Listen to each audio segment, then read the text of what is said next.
तर रोहित शर्मा आणि त्याच्या शिलेदारांनी भारतीय संघाचे प्रशिक्षक राहुल द्रविड यांना त्यांच्या आयुष्यातली सर्वात अनमोल भेट दिली। ती भेट होती 2020 विश्वचषकाची। राहुल द्रविड यांनी त्यांच्या 16 वर्षांच्या कारकिर्दीत भारताच्या सर्वोत्तम फलंदाजांपैकी एक अशी ओळख निर्माण केली होती। पण 16 वर्षाच्या कारकिर्दीत त्यांना वनडे किंवा 2020 विश्वचषक विजयाचं सुख कधीच लाभलं नव्हतं। अखेर भारतीय संघाचे प्रशिक्षक या नात्यानं राहुल द्रविड यांना 2020 विश्वचषक विजयाचं समाधान मिळालं आणि त्या पार्श्वभूमीवर क्रिकेट समीक्षक सुनंदन लेले यांचा खास रिपोर्ट। सचिन तेंडुलकरला कित्येक जण भारतीय संघाचा अक्षरशः बाप समजतात।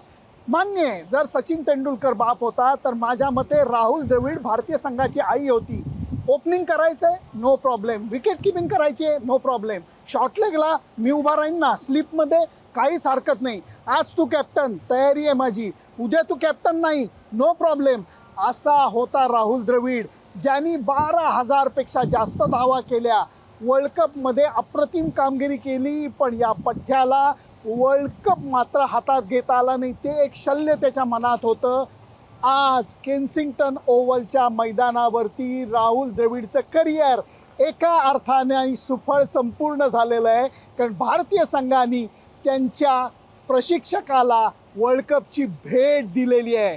रोहित शर्मानी सुद्धा राहुल द्रविडबद्दल प्रचंड प्रमाणात आदर दाखवलेला आहे, प्रशंसोद्गार काढलेले आहेत आणि सांगितलं आहे की राहुल द्रविड म्हणजे एक अप्रतिम माणूस, ज्यांनी भारतीय संघातल्या प्रत्येक खेळाडूशी संवाद ठेवला, त्याला आपापली भूमिका समजून दिली।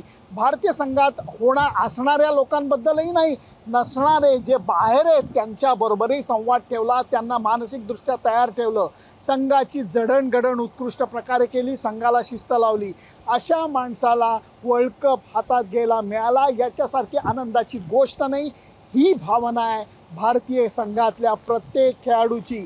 त्यामुळे ज्या वेस्ट इंडिजमध्ये 2007 साली राहुल द्रविड कप्तान होता आणि त्याला विश्वचषकामध्ये सुरुवातीच्या साखळी सामन्यामध्ये पराभूत होऊन निराश मनानं भारतात परतावं लागलं होतं, त्या राहुल द्रविडला आज वेस्ट इंडिजमध्येच प्रशिक्षक म्हणून का होईना वर्ल्ड कप हातात घेता आलेला आहे।